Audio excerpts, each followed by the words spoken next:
नमस्कार दोस्तों, मैं अर्जुन आपका स्वागत करता हूं स्टे बाय अर्जुन के यूट्यूब चैनल में। तो दोस्तों आज की हमारी क्लास है नागरिकता यानी सिटीजनशिप के बारे में जो है दोस्तों आज की हमारी क्लास है। तो दोस्तों वीडियो को अंत तक जरूर देखना ताकि सभी क्वेश्चन जो है आपको आसानी से याद हो जाएं। साथ ही दोस्तों अगर आप हमारे चैनल पर पहली बार आएँ तो हमारे चैनल को भी सब्सक्राइब कर लीजिएगा, साथ ही बेल आइकन को प्रेस कर लीजिएगा ताकि हमारे आने वाले वीडियो का नोटिफिकेशन जो है आप तक पहुँचता रहे। चलिए दोस्तों वीडियो को स्टार्ट करते हैं। तो आज की क्लास में जानेंगे हम नागरिकता यानी सिटीजनशिप के बारे में जानेंगे। तो यहाँ पे आप सब लोग हेडिंग डालेंगे नागरिकता यानी सिटीजनशिप। और साथ ही दोस्तों कल की क्लास में हम पढ़ रहे थे संघ एवं उसके राज्य क्षेत्र के बारे में, दूसरी क्लास हमने पढ़ी थी। तो 2 मिनट जो है कल की क्लास का रिवीजन करेंगे ताकि हाथों हाथ आपको अच्छे से चीज़ें याद हो जाएं। तो कल की क्लास में हमने स्टार्ट किया था जेवीपी समिति से, जो कि 1948 में बनाई गई थी।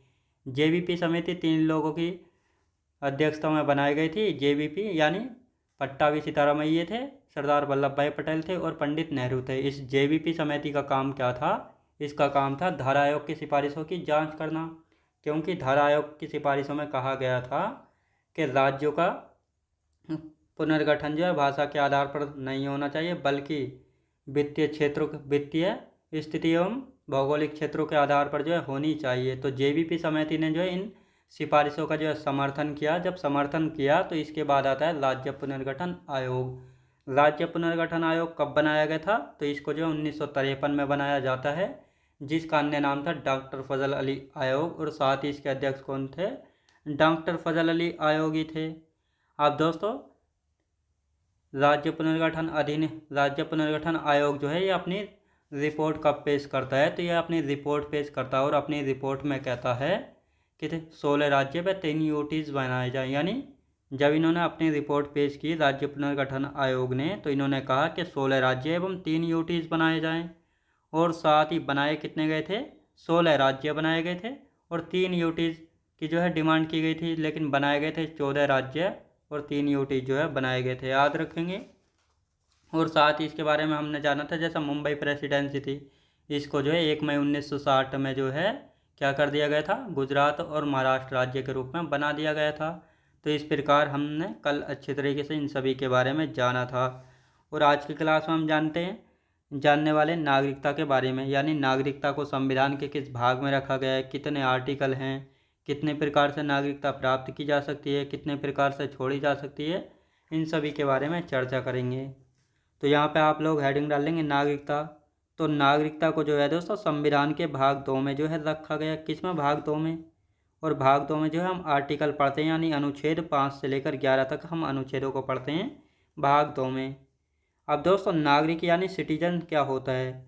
यानी अगर किसी भी देश में रहने वाले व्यक्ति को जो है राजनीतिक अधिकार और सभी मौलिक अधिकार प्राप्त हैं, तो वह जो है ना उस देश का नागरिक जो है कहलाता है, याद रखेंगे। और साथ ही भारत में जो एकल नागरिकता है ये कहाँ से? ब्रिटेन के संविधान से। कहाँ से प्रेरित है? ब्रिटेन के संविधान से इसको लिया गया है। यानी भारत में जो एकल नागरिकता चलती है, इसको कहाँ से? ब्रिटेन के संविधान से। अब भारत में नागरिकता का प्रकार क्या है? एकल नागरिकता।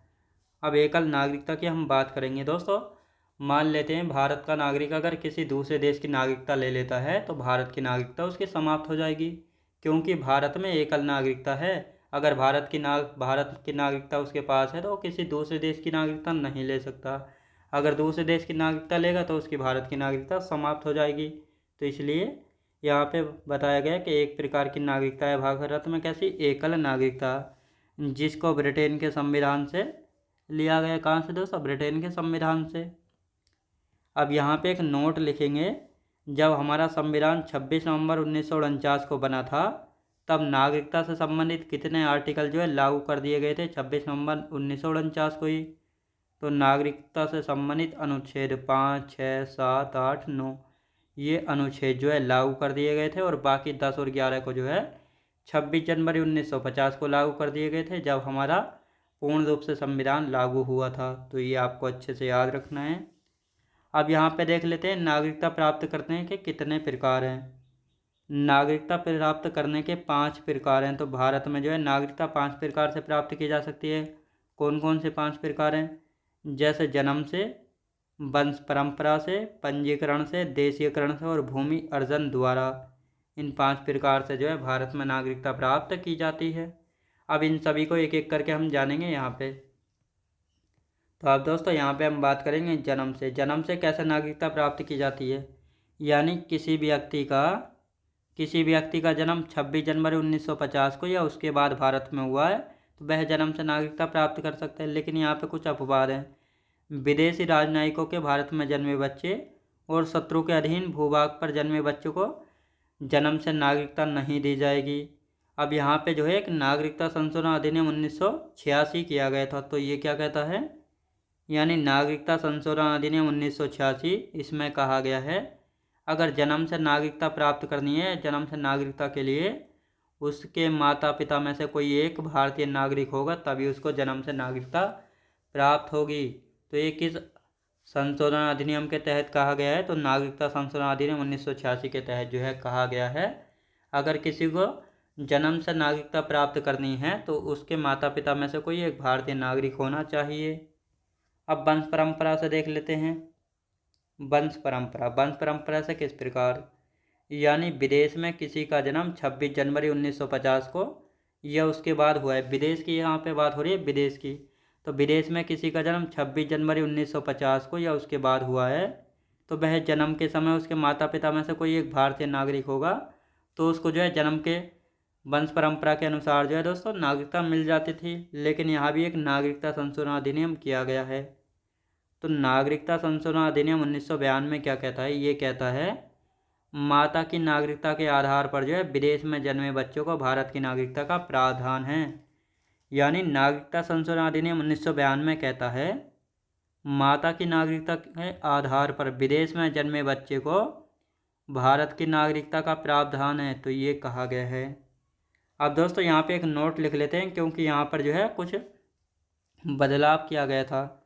यानी 3 दिसंबर 2004 के बाद जो है भारत के बाहर जन्मे बच्चे को वंश परंपरा के आधार पर नागरिकता नहीं दी जाएगी। अब दोस्तों इसके लिए जो है यहाँ पे एक कंडीशन यानी शर्त रख दी गई थी कि जन्म के 1 वर्ष के भीतर जो है भारतीय वाणिज्यिक दूतावास में पंजीकृत कराना होगा। 1 साल के भीतर तभी जो है उसको भारतीय नागरिकता दी जाएगी। वंश परंपरा के अनुसार अगर पंजीकरण नहीं कराया जाता है तो उसको नागरिकता नहीं दी जाएगी और साथ ही उस पर जुर्माना भी लग सकता है। तो ये आपको याद रखना है। तो ये 2 भाग हो गए, हमारा जन्म से भी हो गया और वंश परंपरा से भी। अब देख लेते हैं दोस्तों पंजीकरण से। पंजीकरण की यदि यहाँ पे हम बात करेंगे तो पंजीकरण हेतु आवेदन कराने की तिथि 5 से 7 वर्ष होनी चाहिए और अब इसको जो है दोस्तों 5 वर्ष कर दिया गया। अब इसको कितना 5 वर्ष कर दिया गया है। और भारत में निवास करने वाला व्यक्ति हो, ऐसा व्यक्ति जिसका जन्म भारत में हुआ हो परंतु भारत के बाहर निवास कर रहा हो। साथ ही विदेशी महिला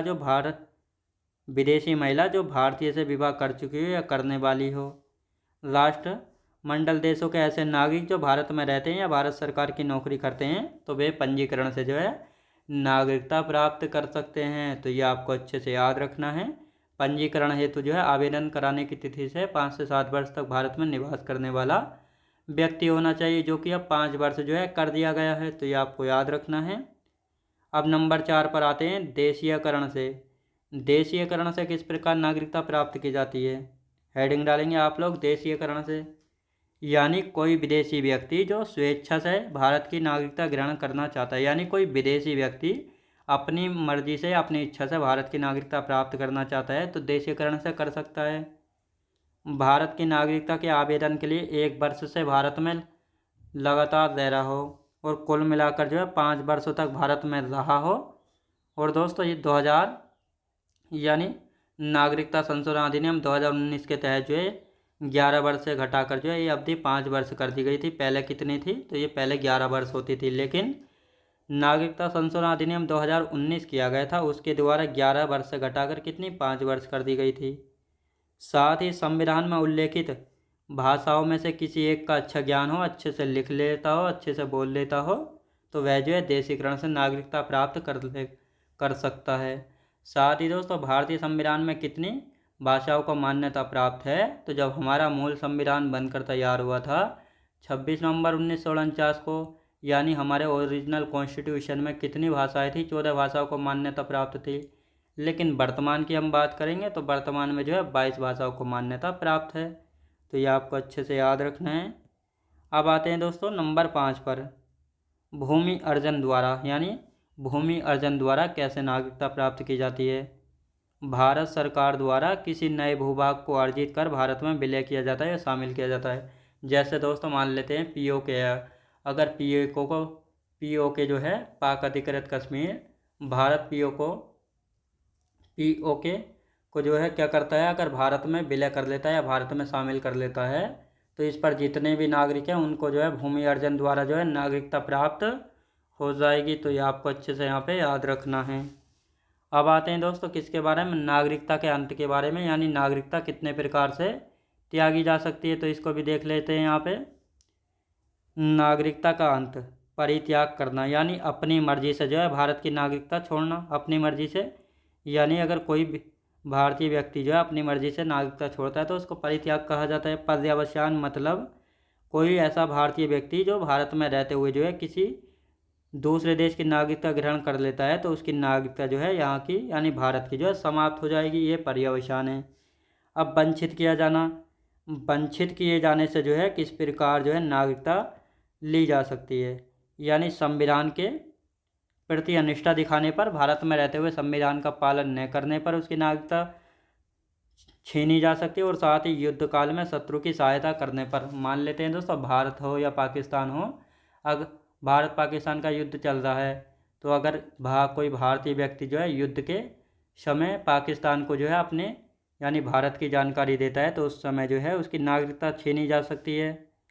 पंजीकरण या देशीयकरण द्वारा नागरिकता प्राप्त करने के 5 वर्ष के भीतर किसी अन्य देश द्वारा 2 वर्ष की सजा पाने पर, लगातार 7 वर्ष तक जो है देश से बाहर रहने पर, और किसी भारतीय स्त्री द्वारा विदेशी पुरुष से विवाह करने पर जो है उसकी नागरिकता समाप्त हो जाती है। तो ये आपको याद रखना है। तो आपने जाना कितने प्रकार से नागरिकता प्राप्त की जा सकती है, 5 प्रकार से, जन्म से, वंश परंपरा से, और साथ ही दोस्तों किससे, देशीयकरण से, पंजीकरण से, और उसके बाद भूमि अर्जन द्वारा। फिर किस प्रकार दोस्तों, अब त्यागने की बात की जाए तो 3 प्रकार से त्यागी जाती है, परित्याग, पर्यवसान और वंचित किया जाना। क्या, वंचित किया जाना। भारत में कैसी नागरिकता, एकल नागरिकता जो कि ब्रिटेन के संविधान से जो है ली गई है। तो ये आपको याद रखना है। और किस भाग में, संविधान के भाग 2 में रखी गई, और इसमें आर्टिकल 5 से 11 तक हम पढ़ने वाले हैं। तो आज की क्लास जो है हमारी यहीं तक रहेगी, और इससे आगे का हम कल की क्लास में कंटिन्यू करेंगे। तो दोस्तों कमेंट बॉक्स में जरूर बताइएगा आपको क्लास की क्वालिटी वगैरह कैसी लगी। साथ ही अगर आप हमारे चैनल पर पहली बार आएँ तो हमारे चैनल को भी सब्सक्राइब कर लीजिएगा, साथ ही बेल आइकन को प्रेस कर लीजिएगा ताकि हमारे आने वाले वीडियो का नोटिफिकेशन जो है आप तक पहुंचता रहे। चलिए दोस्तों मिलते हैं नेक्स्ट वीडियोज़ में।